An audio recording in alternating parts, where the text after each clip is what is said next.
Amém, igreja? Como é bom, né, estarmos na casa do nosso Deus, louvando e adorando o nome desse Deus todo-poderoso. Quero saudar você também que nos assiste através da transmissão. Que a graça do nosso Deus esteja com você também aí onde você se encontra. É muito bom estarmos mais uma vez na casa do nosso Deus. Estivemos hoje aqui pela manhã, terminando a terceira etapa dos 10 dias de jejum e oração. Foi uma bênção, foram dias maravilhosos que passamos aqui, né? E hoje foi só o encerramento. Já fiquem convidados, né? A igreja convidada para que em novembro nós possamos estar aqui fechando assim a quarta etapa dos 10 dias de jejum e oração. Mas por hora eu quero convidar os amados para juntos pensarmos no tema em busca da santidade. E eu quero pedir aos amados aqui presentes, você que nos acompanha também através da transmissão, para que abra a sua Bíblia, por favor, em Salmos 139. Salmos 139.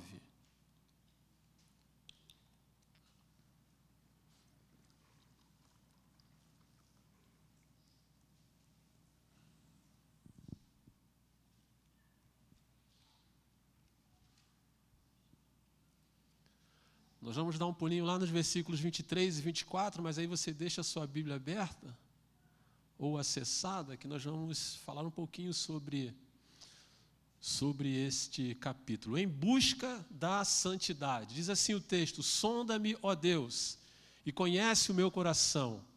Prova-me e conhece os meus pensamentos. Vê se há em mim algum caminho mau e guia-me pelo caminho eterno. Amém, queridos? Eu quero pensar com os irmãos nesta noite sobre a santidade. Nós entendemos que em nossa caminhada cristã, a busca pela santidade precisa ser algo muito pertinente no nosso dia a dia, porque nós entendemos e aprendemos que quanto mais nós buscamos uma vida de santidade, quanto mais nós buscamos nos aproximar de Deus, mais nós nos afastamos do pecado, nos afastamos de uma vida errada, nos afastamos de fazer aquilo que desagrada a Deus. E todos nós precisamos exercer isso na nossa caminhada cristã. Sejamos nós novos convertidos, sejamos nós já no estágio avançado dentro da caminhada cristã, não importa. O cuidado e a preocupação com a santidade, ele precisa ser um cuidado a ser apreciado por todas as pessoas que professam a fé e aceitam a Jesus como seu único e suficiente Salvador. Na carta aos Hebreus, no capítulo 12, versículo 14, o autor da carta, ele apresenta esse versículo até como uma condição para que nós possamos assim estarmos na presença do Deus Todo-Poderoso. O versículo diz assim: segui a paz com todos e a santificação, sem a qual ninguém verá o Senhor. O versículo fala sobre paz com todo, mas principalmente sobre a santificação. O ser separado, o estar separado.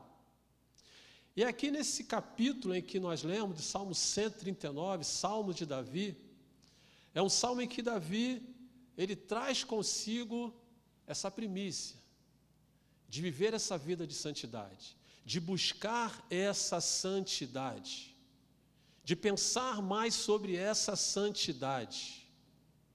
E ele olha para si, e ele olha para Deus, ele se coloca no seu lugar de um ser humano meramente mortal, assim como nós somos, e ele olha para Deus, ele vê a onisciência de Deus, a onipotência de Deus, os atributos divinos de Deus, e ele se preocupa em buscar uma vida de santidade de forma que agrade a esse Deus.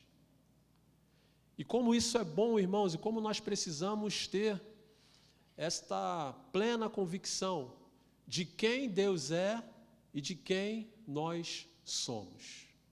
Eu quero tirar 2 pensamentos para pensarmos juntos aqui nesta noite. E o primeiro pensamento: a busca pela santidade é uma questão de coragem e fé. É o primeiro ponto que eu quero pensar com vocês. É uma questão de coragem e fé.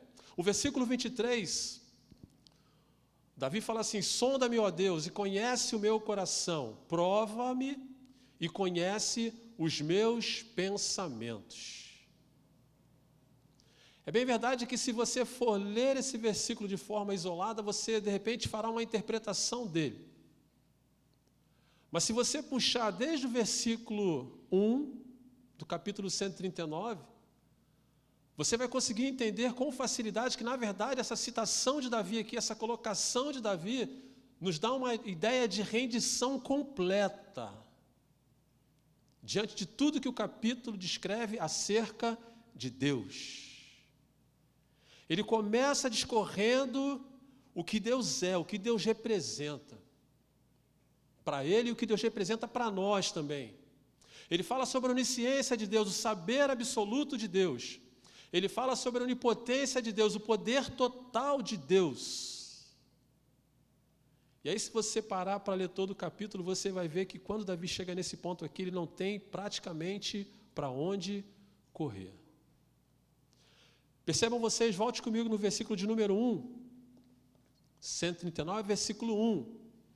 Ele vai dizer assim: Senhor, tu me sondas, ou me sondaste, em algumas versões, e me conheces. A ideia desse versículo aqui é de uma ação que Deus está fazendo em relação a ele, de que Deus também faz em relação a nós. E também nós conseguimos tirar a ideia aqui, extrair a ideia de que os olhos do Senhor estão voltados para nós. O Senhor está olhando para nós. Assim como estava olhando para Davi, o Senhor também está olhando para nós. O Senhor nos conhece, é o que o versículo diz. Já no versículo 2 ele vai dizer assim: sabes quando me assento e quando me levanto. De longe penetras os meus pensamentos. Ou seja, Deus sabe tudo a nosso respeito. Até aquilo que passa no nosso pensamento, até aquilo que você está pensando agora, Deus sabe. Deus sabe o que é que você está pensando. E Deus sabe muito mais, não só aquilo que está passando no seu pensamento agora, mas Deus conhece também as intenções do seu coração. E o versículo diz assim, de longe, penetras os meus pensamentos. Ou seja, Deus tem todo o controle sobre as nossas vidas. Mas o que me impressiona, irmãos, que esse cuidado de Deus, ele não se dá agora, porque Davi está elevando seu pensamento a Deus, reconhecendo a onisciência, a onipotência de Deus. Não se dá por ali agora. Quando nós pulamos um pouquinho, lá no versículo 13, você pode ir junto comigo, versículo 13, versículo 16, o texto vai dizer assim: pois tu formaste o meu interior, tu me teceste no seio de minha mãe. Os teus olhos me viram a substância ainda informe, e no teu livro foram escritos todos os meus dias, e cada um deles escrito e determinado, quando nenhum deles havia ainda. A ideia desse versículo aqui, irmãos, é de que desde a nossa formação, desde a formação de Davi, Deus já cuidava dele. Deus já cuidava de nós. Deus já nos conhecia e já cuidava de nós. E o que o versículo mostra para nós aqui é de que Deus continuará cuidando de nós por toda a eternidade. Por isso eu digo para você que Davi não falara apenas por aquele momento. Ele não reconhecia a soberania de Deus apenas por aquele momento, mas tudo aquilo que Deus já havia feito em seu favor, estava fazendo naquele momento e ainda faria na sua vida terrena e principalmente na sua vida eterna. E Deus é assim, irmãos, Deus cuidou de nós, Deus cuida de nós no momento presente e Deus continuará cuidando de nós. E fica a pergunta para nós: que amor é esse, irmãos? Que cuidado é esse para conosco? Quando nós olhamos um Deus onipotente, um Deus que tem todo o poder em suas mãos, mas ao mesmo tempo em que esse Deus tem todo o poder em suas mãos, é um Deus que olha para mim, um ser meramente mortal, um Deus que olhava para Davi, um ser também meramente mortal, E ainda assim Deus demonstrava o seu amor e o seu cuidado para com ele. E assim Deus olha para nós e mostra também para nós o seu amor e o seu cuidado para conosco. Queridos, a onipotência de Deus é algo que nós não conseguimos descrever, nós não conseguimos entender. Por exemplo, e o texto vai retratar para nós aqui, a nossa existência física, a formação do nosso corpo humano, como explicar? À luz da ciência, a medicina vai falar que vai ser a fecundação do sêmen com o óvulo. E aí nós vamos entender que tá, tudo bem, mas aí como é que você explica o restante? E no versículo 13 fica claro para nós que a produção dos tecidos do nosso corpo, não só do nosso tecido, mas dos órgãos que compõem o nosso corpo. Veja o que o versículo 13 vai nos dizer: pois tu formaste o meu interior, tu me teceste no seio da minha mãe. Como explicar o que acontece no ventre de uma mãe? A formação de um corpo, a formação de órgãos, como explicar isso, irmãos? A ciência tenta de toda forma entender. Sabe como é que eu entendo? O poder de Deus. A onipotência de Deus sobre as nossas vidas. E aí é esse mesmo Deus que tem todo esse poder, desde a nossa criação, é um Deus que agora olha para nós com um olhar de amor, desejando também cuidar de nós e desejando continuar cuidando de nós. Quando nós olhamos também, irmãos, acerca do universo num todo, os astrônomos, os cientistas buscam entender e compreender melhor as galáxias, os cometas, os satélites. Vira e mexe, tem um descobrimento novo, algo diferente que aconteceu acerca do universo. E nós ficamos assim, às vezes até encantados com as descobertas, que são coisas até interessantes. Mas aí quando a gente pula um pouquinho, vai um pouquinho mais à frente do capítulo em que nós lemos, quando nós vamos lá no Salmo 147, versículo 4 e 5, o texto vai dizer para nós assim, que o Senhor, Ele conta o número das estrelas que há nos céus. Ele conhece a quantidade de estrelas que está nos céus. E o texto vai mais além, diz que Ele chama essas estrelas pelo seu nome. Consegue imaginar isso, irmãos? Eu não sei se você já teve o privilégio, mas quando você sai aqui da região urbana, quando você vai para a área rural, que tem pouca iluminação da rede elétrica, fica tudo escurinho, que coisa linda é você olhar para o céu. Que coisa linda, quando você está no interior da cidade. E aí você para e começa a olhar aquela infinidade de estrelas que os teus olhos não conseguem nem mesmo dimensionar quantas tem. E aqui o texto, Salmo 147, versículo 4 e versículo 5, diz que o Senhor sabe quantas existem e as chama pelo nome. E no versículo 5 vai dizer assim: grande é o Senhor nosso e muito poderoso o seu entendimento. Não se pode fazer o quê? Medir. Não se pode medir. Mas o que é que me chama a atenção, irmãos? O que é que aguça a minha atenção, e eu espero que também a sua?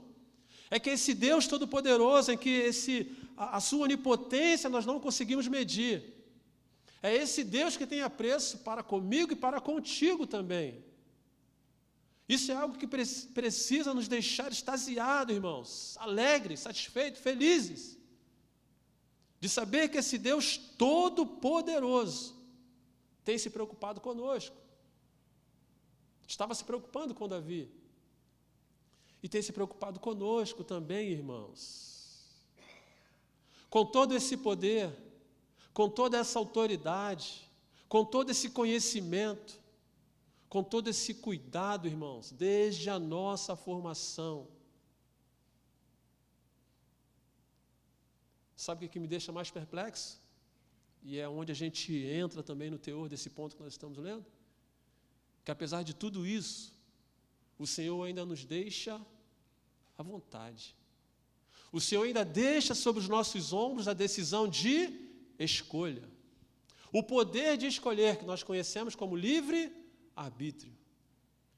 E a gente às vezes fica assim, como assim esse Deus Todo-Poderoso? Sim, Deus Todo-Poderoso, que tem apreço, amor, carinho, cuidado para comigo e para contigo. Mas, ao mesmo tempo, esse Deus olha para mim e para você e deixa sobre os nossos ombros a responsabilidade de fazermos as nossas escolhas. Lógico que em relação a Ele. Obedecer ou não a Deus. Amar ou não a Deus. Servir ou não a Deus. Se entregar ou não se entregar a Deus. São decisões, irmãos, que nós precisamos tomar. E fica claro para nós que a escolha de Davi era viver uma vida de santidade. Era de viver uma vida separada, de andar em santidade. A escolha que ele faz, e fica claro para nós aqui, tendo ele essa possibilidade de escolher, ele escolhe viver em santidade. Em santidade. Mas mesmo vivendo em santidade, ele começa a mudar o sentido da colocação.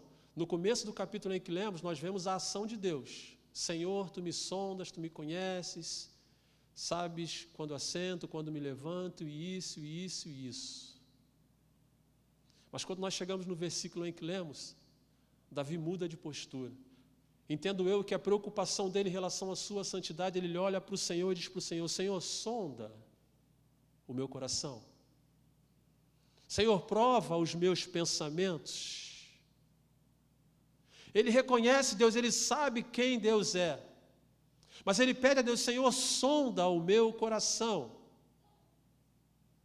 A ideia de sondar, irmãos, ela é bem interessante. A ideia de sondar é ir no profundo do nosso ser, no profundo da nossa alma.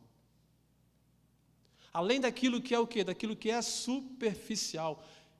E como eu falei no ponto aqui, eu entendo que às vezes é preciso coragem, irmãos, para nós chegarmos para Deus e pedir para Deus, Senhor, sonda o nosso coração. E por que, pastor, que é preciso coragem? Preste atenção, queridos. Quando você vê uma construção que está se iniciando, é muito comum, né? Tanto o pessoal acho que é antropologia, aqueles que medem, fugiu agora o nome. Tem um engenheiro e tem aquele que marca o terreno, antropólogo? Topógrafo, isso, antropologia é outra coisa, topógrafo, né? Ele chega ali no terreno, o que é que ele faz, queridos? Antes da construção, ele começa a fazer o quê? Examinar o terreno.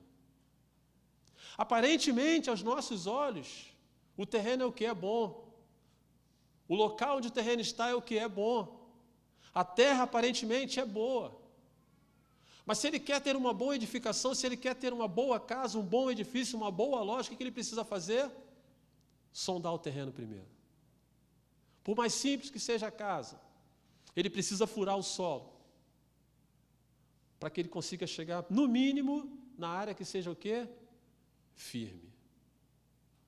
E como eu falei, irmãos, é preciso coragem, por quê? Porque nessa sondagem, quando o topógrafo ali, quando ele desce o seu instrumento na terra, ele está passivo a encontrar com muitas coisas que talvez ele não gostaria de encontrar, pedras, entulhos, gravetos, galhos, coisas que, em primeiro momento, até atrapalham na fundação, mas ele precisa fazer. Ele precisa chegar na essência daquele terreno para quê? Para que ele construa algo com segurança. As aparências podem até enganar, ele precisa fazer com segurança. Vou contar uma historinha para vocês. Quando eu trabalhava ainda na época do ônibus de turismo, nós fomos uma vez aqui pertinho, Vassouras. E aí chegamos ali, eram vários colegas, eram alguns ônibus, e aí nós já tínhamos parado em alguns lugares e sobrou um espaço assim de terra firme. Aparentemente firme. E aí todos os colegas, né, paramos os carros na rua, na parte asfaltada, e sempre tem, né, sempre no meio de colegas, sempre tem aquele colega que se julga o quê? Mais esperto do que os outros, né? Qual foi a intenção que ele teve? Não, vou parar o meu ônibus aonde? Nesse cantinho aqui, bonita a calçada até, por sinal, de terra batida, e ele parou, irmãos. E nós estávamos conversando, conversa vai, conversa vem, conversa vai, conversa vem. Daqui a pouco, irmãos, a gente só escutou o barulho do vidro do ônibus estourando. O terreno fez isso aqui, ó, vup, cedeu, logicamente, com o peso do ônibus. A vidraça do ônibus bateu no muro e estourou a vidraça todinha. E aí, lógico, né, vem aquele primeiro sentimento de rir do colega erradamente, né, porque fez besteira, depois de todo mundo ter falado. Mas depois a nossa ficha vai caindo, a gente vai ficando contrito com ele ali, a tristeza vem no nosso coração também, porque a dor de cabeça também. Aí chama trator, faz isso, faz aquilo. Mas por que eu estou ressaltando isso com você aqui? Porque aparentemente o terreno era bom, o terreno era perfeito. E é isso que acontece às vezes, irmãos, conosco, com a nossa vida. Aparentemente, as aparências parecem que nós somos bons, que nós somos perfeitos, mas Davi é tomado de uma coragem e diz para o Senhor: Senhor, sonda o meu coração, vai no íntimo do meu coração, prova o meu pensamento. Temos falado muito aqui, né, nos últimos domingos, e o pastor, um tempo atrás, fez um estudo muito bom acerca de Jó. A preocupação que aquele homem tinha com a vida espiritual dos seus filhos, com o pecado dos seus filhos, quando ele orava pelos seus filhos. É mais ou menos essa ideia: Senhor, sonda-me, vê. Se de repente, em algum momento, eu não estou pecando em pensar, se é que o pecado já não está sendo um pecado ativo na minha vida. E ele pede para o Senhor: Senhor, sonda. E a ideia de sondagem aqui é que o Senhor identifique, e não só identifique, mas é que o Senhor também faça a limpeza. A ideia de sondar é que o Senhor vá no nosso profundo, vá na nossa intimidade, naquelas questões que só nós e Deus sabemos, mais ninguém. Quem vê, nem percebe, mas só nós e Deus sabemos. E a topografia, ela classifica a camada da terra, ela classifica ali o lençol freático, né, onde tem água. Ela classifica também o peso que aquele terreno é capaz de suportar, coisa que ao olho nu nós não conseguimos perceber. Mas uma pessoa experimentada consegue. E aí Davi, sabendo desse Deus todo-poderoso, onisciente e onipotente, ele pede para esse Deus: Senhor, sonda o meu coração. Prova, Senhor, o meu pensamento.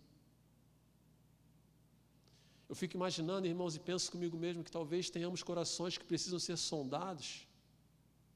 Talvez existam corações aqui presentes, ou talvez na transmissão, corações esses tomados por rancor, por mágoa, por tristeza, por amargura, por pecado também, por dureza de coração, por avareza. E aí poderíamos classificar tantas outras coisas que talvez estejam tomando conta do coração de algumas pessoas, mas são situações que só a pessoa e Deus conhecem. E às vezes, sem percebermos, irmãos, são essas coisas que estão atrapalhando a nossa santidade com Deus. E nos falta, às vezes, coragem de pedir ao Senhor: Senhor, sonda o meu coração. Eu fico imaginando, queridos, que essa avaliação, esse autoexame, né, que o apóstolo Paulo vai dizer lá na frente: examine-se, pois, o homem. Eu fico imaginando que esse autoexame nós, de quando em quando, precisaríamos fazer conosco mesmo: Senhor, sonda. Mas, pastor, está tudo bem, não tem problema, pede o Senhor: Senhor, sonda. Talvez tenha alguma coisa que esteja fugindo, esteja escapando, que eu não estou sabendo. Talvez tenha alguma coisa que esteja minando a minha mente, o meu coração, e eu não estou percebendo. Eu entendo que periodicamente nós precisaríamos estar pedindo ao Senhor: Senhor, sonda o meu coração. Senhor, sonda a minha mente, Senhor. Entra no lugar onde só o Senhor pode entrar, só o Senhor consegue entrar. Vai entrando, Senhor. Há um louvor do grupo Diante do Trono, Coração Igual ao Teu.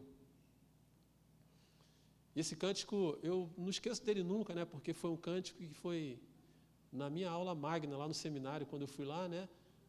Esse foi o louvor que cantaram. E ele diz, né? Se tu olhares, Senhor, para dentro de mim, nada encontrará de bom. Mas um desejo eu tenho, de ser transformado. Preciso tanto, Senhor, do seu perdão. Dá-me um novo coração. E o coro vai, né? Dá-me um coração, Senhor, igual ao teu. Dá-me um coração, Senhor, igual ao teu. Dá-me um coração, Senhor, igual ao teu. Autoexame, irmãos.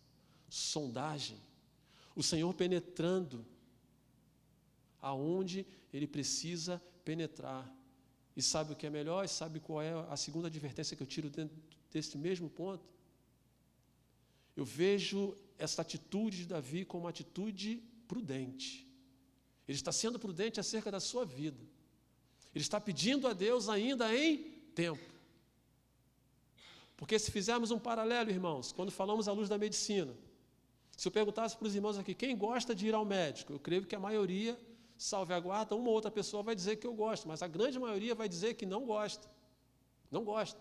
Você vai ao médico quando você faz o quê? Quando você precisa.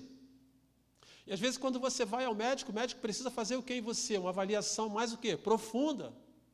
E muitas pessoas às vezes não gostam de ir, porque são pessoas que às vezes já sabem os males que elas têm e não querem ser o quê? Confrontadas, não tem prudência. Preferem se esquivar de ir ao médico e deixa a coisa tomar o quê? Forma. Deixa a coisa tomar forma. E o que acontece às vezes, irmãos, talvez você já tenha ouvido, e eu também já ouvi, de pessoas que quando chegam no médico, o médico diz o quê? Se tivesse vindo lá no começo, se tivesse identificado isso lá no começo, ou seja, se tivesse tido prudência lá no começo, talvez a coisa não estaria do jeito que está agora. Não estaria do jeito que está agora. Eu vejo Davi sendo prudente, tendo esse cuidado de buscar essa santidade naquele tempo, para aquele tempo. Por quê? Porque poderia chegar um tempo em que ele não poderia mais buscar essa santidade. Não alcançaria mais esta santidade. E é por isso, irmãos, que às vezes, à luz da medicina, falando agora do nosso corpo humano, é necessário que façamos isso. Existem empresas, né, que têm no seu quadro lá de atividades que uma vez por ano o funcionário precisa fazer o quê? O exame periódico, para ver como a coisa está. E eu não sei quantas pessoas aqui fazem, se não fazem, fica a dica, pelo menos uma vez por ano. Procure ir ao médico, fazer um check-up, ver como é que você está. Para quê? Para que haja prudência e haja o que? Haja tempo.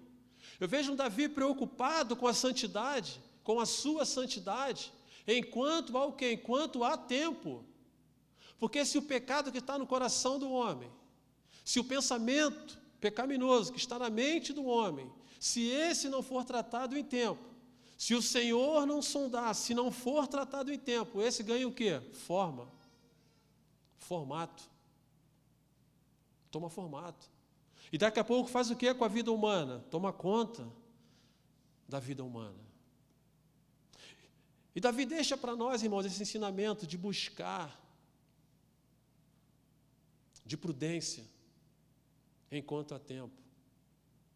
Eu não sei o que está no seu coração, mas eu entendo que hoje talvez seja a noite de você pedir ao Senhor, Senhor, sonda o meu coração, vá no fundo do meu coração, vai no fundo do meu pensamento. Entra, Senhor. Por que eu digo isso para você? Como eu disse outrora, com toda a onipotência de Deus, com toda a onisciência de Deus, mesmo Deus nos formando, esta situação, irmãos, ou nesta situação, Deus espera que nós façamos. Percebam que Davi muda o foco. Primeiro é Deus quem faz, é Deus quem sonda. No versículo 23 é Ele quem pede, Senhor, sonda o meu coração. Senhor, sonda o meu coração. É preciso coragem, irmãos, não tenha medo.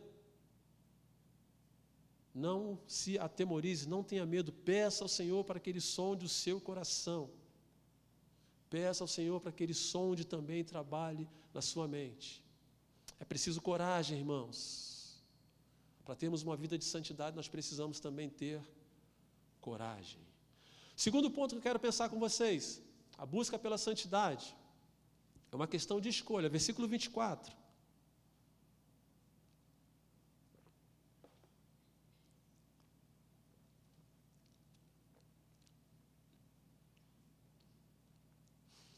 Diz assim, vê se há em mim algum caminho mau e guia-me pelo caminho eterno. A prudência de Davi não está só na questão de pedir ao Senhor para que olhe para o seu coração.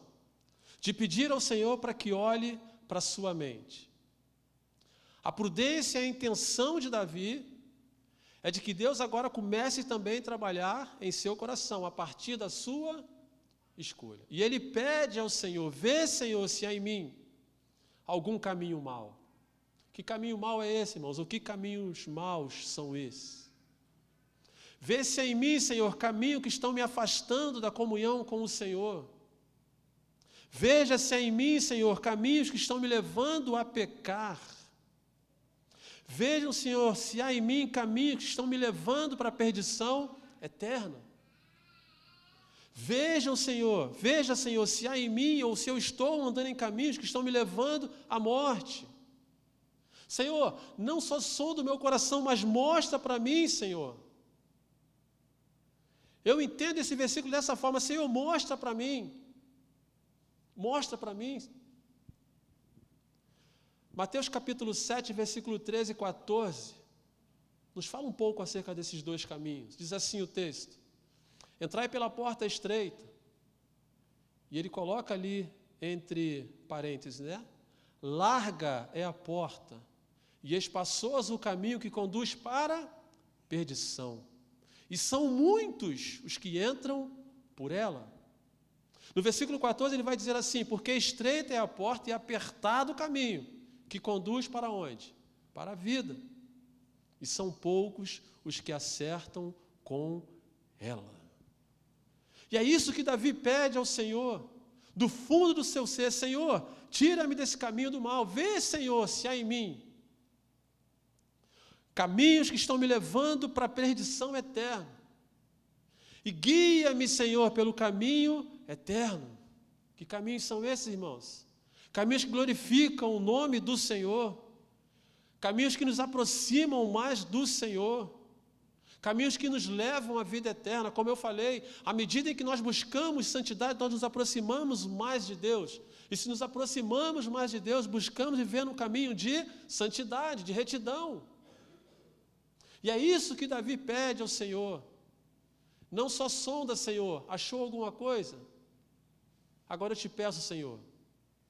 Agora sou eu que te peço, Senhor. Guia-me pelo caminho eterno. Guia-me pelo caminho eterno. Senhor, agora sou eu que te peço, Senhor. O que está no meu coração? É a tristeza, é a amargura, o rancor, a mágoa? Tira, Senhor, isso do meu coração, é o que eu te peço agora, Pai. Purifica o meu coração, Senhor. Eu preciso trilhar em caminhos de vida eterna, caminho de santidade, em caminhos eternos. Mas essas coisas têm me atrapalhado. Tira, Senhor. Se o Senhor encontrou, tira, Pai. Se há pecado em meu coração, tira. Se há mentira, se há maledicência, se há pornografia, tira, Senhor, isso do meu coração. Tira isso da minha mente, Senhor. Faz-me trilhar em caminhos que te agradem. Como eu falei, Deus sabe de todas as coisas. Deus sabe tudo a nosso respeito. Desde o nosso nascimento, de tudo que estamos vivendo até o dia de hoje e de tudo que nós viveremos. Deus sabe de tudo isso, irmãos. Deus sabe. Mas Deus espera que nessa nossa caminhada, nesses nossos dias, nós possamos estar trilhando em caminhos que agradem a Ele. Mas para trilhar nesse caminho, irmãos, essa escolha é uma escolha que eu preciso fazer, Davi precisou fazer, e nós precisamos fazer. E a escolha pela vida em santidade, pelo caminho de santidade, é uma escolha que está em nossas mãos. Mesmo com toda a onipotência que Deus tem, Deus não vai te pegar do caminho de perdição, a força, e te colocar no caminho de santidade, não. Deus não faz isso. É preciso querer, é preciso escolher, é preciso decidir, e é preciso coragem para fazer isso. É preciso. Deus não vai mudar, irmãos, nenhum cenário, Deus não vai mudar nada na verdade. Aquilo que você não queira mudar. Deus não vai mudar. Deus não vai fazer nada além daquilo que você pode fazer. Deus sabe os seus limites, Deus conhece os nossos limites, o meu e o seu. E Ele sabe aquilo que nós precisamos fazer. Ele sabe a parte que cabe a nós em fazer. E a decisão e essa escolha, ela é nossa, irmãos. Ela é nossa. E por que precisamos escolher o caminho de santidade? Como eu falei, o caminho que agrada a Deus. A cada manhã, nós precisamos buscar o quê? A santidade. Até que cheguemos na glorificação, a cada manhã que o Senhor nos permitir acordar e viver, nós precisamos buscar para a nossa vida o quê? Santificação. Buscar viver uma vida santificada. Na perfeição, não chegaremos, é verdade. Mas não podemos deixar de buscar a santificação até o nosso último suspiro de vida. E isso, irmãos, somos nós que temos que fazer. Sou eu que tenho que fazer, você que tem que fazer. E por isso que nós pedimos a Deus, irmãos. Por isso que Davi pediu a Deus, e por isso que Davi nos ensina a pedir a Deus: Senhor, sonda. Vê, Senhor, se tem algo errado. E se tiver, Senhor, tira. Eu não quero atrapalhar a minha comunhão contigo. Eu não quero atrapalhar a minha caminhada de santidade, Senhor. Não quero, não posso. E eu entendo que esse é o sentimento que nós temos que ter conosco, de pedir a Deus: Senhor, sonda. Prova-me, Senhor. Mas dá uma olhada, Senhor. Se tiver, tira, Senhor. E coloque coisas que te agradem. Me coloque em situações que agradem ao Senhor, que o meu coração tenha prazer em fazer aquilo que te agrada. Até que todos cheguemos na glorificação, até que todos cheguemos diante do Pai Todo-Poderoso. Que o Senhor nessa noite nos abençoe, que o Senhor também nos encoraje a vivermos uma vida de santidade, a buscarmos por esta santidade todos os dias. Todos os dias. É uma questão de coragem e fé. Precisamos ter coragem, irmãos. E precisamos ter fé. De pedir a Deus para Ele penetrar no mais profundo do nosso ser. O que é que o Senhor vai encontrar? Eu não sei, mas precisamos ter coragem de pedir a Ele. E precisamos escolher também em qual caminho nós vamos seguir. Caminho que nos leve para a edificação ou caminhos que nos levem para a perdição. Amém, queridos? Que Deus nos abençoe, Deus lhe abençoe, que Deus lhe abençoe também na transmissão e que juntos possamos buscar viver uma vida de santidade diante do Senhor.